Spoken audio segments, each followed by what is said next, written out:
ಎಲ್ಲರಿಗೂ ಜೈ ಶ್ರೀರಾಮ್. ಬಂದಿರುವಂಥ ಎಲ್ಲ ಮಾಧ್ಯಮ ಮಿತ್ರರಿಗೆ ಸುಸ್ವಾಗತ. ಅನೇಕ ಬಾರಿ ನಿಮ್ಮ ಜೊತೆಯಲ್ಲಿ ಕೂತ್ಕೊಂಡಂಥ ಸಂಗತಿಗಳು ನಡೆದಿದೆ ಹಿಂದೆ. ಈ ಬಾರಿ ಒಂದು ಹೆಮ್ಮೆಯ ಸಂಗತಿ ನಮ್ಮದು.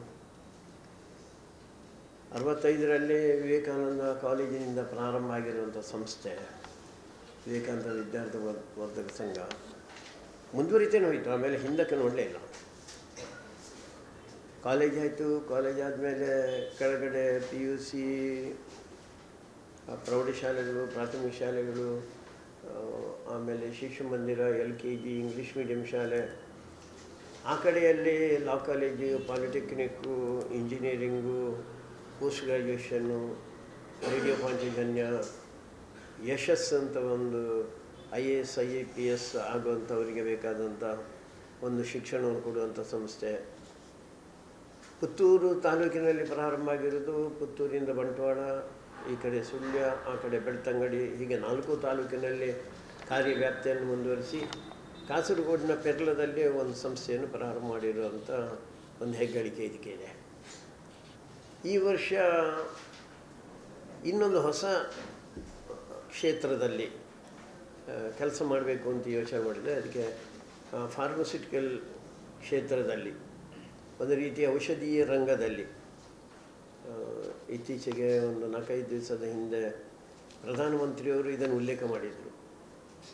ಔಷಧೀಯ ಕ್ಷೇತ್ರ ಭಾರಿ ವ್ಯಾಪಕವಾಗಿ ಬೆಳೀತಾ ಇರುವಂಥ ಕ್ಷೇತ್ರ. ಇಡೀ ಜಗತ್ತಿಗೆ ಅದರ ಅವಶ್ಯಕತೆ ಇದೆ, ಹೆಚ್ಚೆಚ್ಚು ಅಂತ ಹೇಳಿದ್ದರ ಮಾತನ್ನು ನೀವು ನೋಡಿದ್ದೀರ ಅಂತ ಅಂದ್ಕೊಳ್ತೇನೆ. ಆ ರೀತಿ ಮಂಗಳೂರಿನಲ್ಲಿದೆ. B ಫಾರ್ಮಾ, D ಫಾರ್ಮಕ್ಕೆ ಮಂಗಳೂರಿನಲ್ಲಿ ಅವಕಾಶಗಳಿದೆ. ಅದಾದ ಮೇಲೆ ಈ ಕಡೆ ಬೇರೆ ಎಲ್ಲಿಯೂ ಅವಕಾಶಗಳಿಲ್ಲ. ಒಂದು ರೀತಿಯಲ್ಲಿ ಪುತ್ತೂರು ತಾಲೂಕಿಗೆ ಒಂದು ಹೆಗ್ಗಳಿಕೆ. ಈ ಕಡೆ ಮೊದಲನೇ ಬಾರಿ ಪುತ್ತೂರು ತಾಲೂಕಿನಲ್ಲಿ ಈ ರೀತಿಯ ಒಂದು ಸಂಸ್ಥೆ, Vivekananda institute of pharmaceutical science ಅಂತ ಹೇಳುವಂಥ ಒಂದು ಸಂಸ್ಥೆ, 4 ವರ್ಷದ ಕೋರ್ಸ್, ಅದನ್ನು ಪ್ರಾರಂಭ ಮಾಡ್ತಾ ಇದ್ದೇವೆ ನಾವು. PUC ಆದ ಮೇಲೆ ಮಕ್ಕಳು ಬಂದು ಈ ಕೋರ್ಸಿಗೆ ಸೇರಿಕೊಳ್ಬೋದು. ಇದರಲ್ಲಿ human physiology, medicine chemistry, pharmacology, herbal drugs, biochemistry, pharmaceuticals ಮುಂತಾದ ವಿಷಯಗಳಲ್ಲಿ ವಿದ್ಯಾರ್ಥಿಗಳು ಅಧ್ಯಯನ ಮಾಡಲಿಕ್ಕೆ ಆಗುತ್ತೆ. ಇದರಲ್ಲಿ ಅದಕ್ಕೆ ಬೇಕಾದಂಥ ವ್ಯವಸ್ಥೆಗಳೇನಿದೆ, ಅದು ಕಟ್ಟಡದಿರ್ಬೋದು ಅಥವಾ ಲ್ಯಾಬೊರೇಟ್ರಿ ಇರ್ಬೋದು, ಭಾರಿ ದೊಡ್ಡ ಪ್ರಮಾಣದಲ್ಲಿ ಲ್ಯಾಬೊರೇಟ್ರಿ ಬೇಕಾಗ್ತದೆ. ಇದಕ್ಕೆ ಸುಮಾರು ಒಂದು 10 ಕೊಠಡಿಗಳು ಲ್ಯಾಬೊರೇಟ್ರಿಗೆ ಬೇಕು. ಅಷ್ಟು ಔಷಧಿಗಳು ಬೇಕು. ಅಲ್ಲಿ ಅದನ್ನು ಪ್ರಯೋಗ ಮಾಡುವಂಥದ್ದು ಇದೆ. ಅಂಥದ್ದನ್ನು ನಾವು ತಯಾರು ಮಾಡಿಕೊಂಡಿದ್ದೇವೆ. ಅದಕ್ಕೆ ಸುಸಜ್ಜಿತ ಪ್ರಯೋಗಾಲಯ ಅನುಭವಿಸುವ ಉಪನ್ಯಾಸಕರು. ಈಗ ನಿಮಗೆ ಪರಿಚಯ ಮಾಡಿದರು ಗುರುರಾಜ್ ಅಂತ, ಸುಮಾರು ಒಂದು 15 ವರ್ಷಗಳ ಕಾಲ ನಿಟ್ಟೆಯಲ್ಲಿ ಫಾರ್ಮಸ್ಯೂಟಿಕಲ್ ಕಾಲೇಜಿನಲ್ಲಿ ಪ್ರೊಫೆಸರ್ ಆಗಿ ಕೆಲಸ ಮಾಡಿದಂಥವರು. ಒಳ್ಳೆಯ ಅಧ್ಯಾಪಕರ ತಂಡವನ್ನು ಆಯ್ಕೆ ಮಾಡಿದೆ. ಇದಕ್ಕೆ ಒಳ್ಳೆಯ ವಾತಾವರಣ. ನಿಮಗೆ ಗೊತ್ತಿದ್ದಾಗೆ ಪುತ್ತೂರು ವಿವೇಕಾನಂದ ಕಾಲೇಜಲ್ಲಿರುವಂಥ ವಿದ್ಯಾವರ್ಧಕ ಸಂಘದಲ್ಲಿರುವಂಥ ಎಲ್ಲ ಸಂಸ್ಥೆಗಳಲ್ಲಿ ಒಂದು ಒಳ್ಳೆಯ ವಾತಾವರಣ ಇದೆ.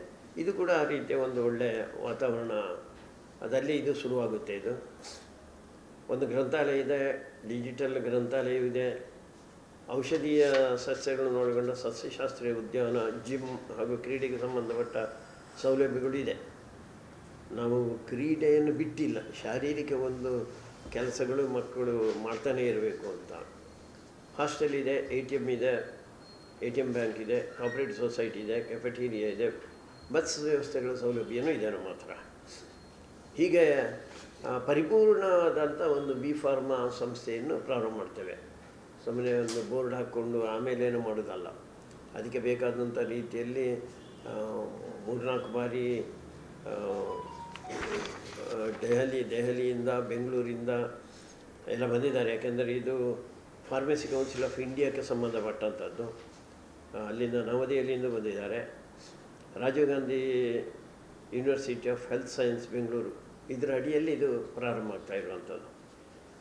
ಕರ್ನಾಟಕ ಸರ್ಕಾರ ಫಾರ್ಮಸಿ ಕೌನ್ಸಿಲ್ ಆಫ್ ಇಂಡಿಯಾದ ಅಧಿಕೃತ ಒಪ್ಪಿಗೆಲ್ಲ ಇದಕ್ಕೆ ದೊರೆತಿದೆ. ಆ ರೀತಿಯಲ್ಲಿ ನಾಡ್ದು ಅದರ ಅಧಿಕೃತವಾದಂಥ ಚಾಲನೆ, ಅದರ ಪ್ರಾರಂಭ 4ನೇ ತಾರೀಕಿಗೆ. ಉದ್ಘಾಟಕರಾಗಿ ಭಾರತ ಸರ್ಕಾರದ ಮಾನ್ಯ ಆರೋಗ್ಯ ರಾಜ್ಯ ಸಚಿವೆ ಡಾಕ್ಟರ್ ಭಾರತಿ ಪ್ರವೀಣ್ ಪವಾರ್ ಅವರಿರ್ತಾರೆ. ಲೋಕಸಭಾ ಸದಸ್ಯರಾದಂಥ ನಳಿನ್ ಕುಮಾರ್ ಇರ್ತಾರೆ.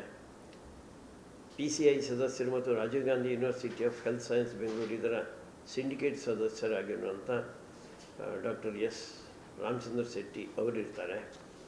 Bhat biotech India private limited ಇದರ ಮಾಲೀಕರಾದ ಬೆಂಗಳೂರು ಇದರ ಅಧ್ಯಕ್ಷರಾದ ಡಾಕ್ಟರ್ ಶ್ಯಾಮ್ ಭಟ್ ಇದರಲ್ಲಿ ಭಾಗವಹಿಸೋರಿದ್ದಾರೆ. ಹೀಗೆ ಒಂದು ದೊಡ್ಡ ರೀತಿಯಲ್ಲಿ ಒಂದು ದೊಡ್ಡ ಕಾರ್ಯಕ್ಕೆ ಕೈ ಹಾಕ್ತಾ ಇದ್ದೇವೆ ನಾವು. ಒಂದು ಹೊಸ ಕ್ಷೇತ್ರಕ್ಕೆ ಕಾಲಿಡ್ತಾ ಇದ್ದೇವೆ ನಾವು. ಈ ಕಡೆಯ ಎಲ್ಲ ವಿದ್ಯಾರ್ಥಿಗಳಿಗೆ, ಜನಗಳಿಗೆ ಅನುಕೂಲ ಆಗುವಂಥ ರೀತಿಯಲ್ಲಿ, ಇಲ್ಲಾಂತಾರೆ ಮಂಗಳೂರಿಗೆ ಹೋಗಬೇಕು ನಾವು. ಇನ್ನು ಮತ್ತೆ ತಮಗೆಲ್ಲ ಗೊತ್ತಿದ್ದಾಗ ಅಲ್ಲಿ ಎಷ್ಟು ಕೇಳ್ತಾ ಅಷ್ಟು ಕೊಟ್ಟು ವ್ಯವಸ್ಥೆಗಳನ್ನು ಮಾಡಿಕೊಳ್ಬೇಕಾಗ್ತದೆ. ಅದಕ್ಕೆ ಅತ್ಯಂತ ಕಡಿಮೆಯಲ್ಲಿ ಒಳ್ಳೆಯ ಒಂದು ಶಿಕ್ಷಣ ಕೊಡಬೇಕು ಅಂತ ಹೇಳುವಂಥ ದೃಷ್ಟಿ ನಮ್ಮದು. ನಾವು ಇಡೀ ನಮ್ಮ ಸಂಸ್ಥೆಯೇ ಒಂದು ರೀತಿ ಚಾರಿಟಿ ಓರಿಯೆಂಟೆಡ್ ನಮ್ಮದು. ಹಣ ಮಾಡುವಂಥ ಉದ್ದೇಶದಿಂದ ಮಾಡ್ತಾಯಿಲ್ಲ ನಮ್ಮದು. ಒಂದು ಪ್ರಜಾಪ್ರಭುತ್ವ ರೀತಿಯಲ್ಲಿ ಇರುವಂಥ ಒಂದು ಸಂಸ್ಥೆ. ಅದರಲ್ಲಿ ಇದನ್ನು ಈ ವರ್ಷ ಸೇರಿಸ್ಕೊಂಡು ಒಂದೊಂದು ಹೆಜ್ಜೆ ಮುಂದಕ್ಕೆ ಹೋಗ್ತಾ ಇದ್ದೇವೆ ನಾವು. ಹಾಗೆ ಒಟ್ಟು 79 ಸಂಸ್ಥೆಗಳಿತ್ತು. ಇದು 80ನೇ ಸಂಸ್ಥೆ ನಮ್ಮದು.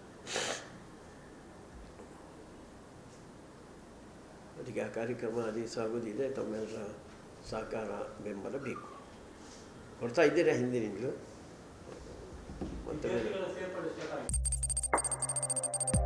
ವಸ್ತುನಿಷ್ಠತೆ, ವಿಶ್ವಾಸಾರ್ಹತೆ, ನಿಖರತೆಗಾಗಿ ನೋಡ್ತಾ ಇರಿ ನ್ಯೂಸ್ ಪುತ್ತೂರು, ಜನಮನದ ಪ್ರತಿಧ್ವನಿ.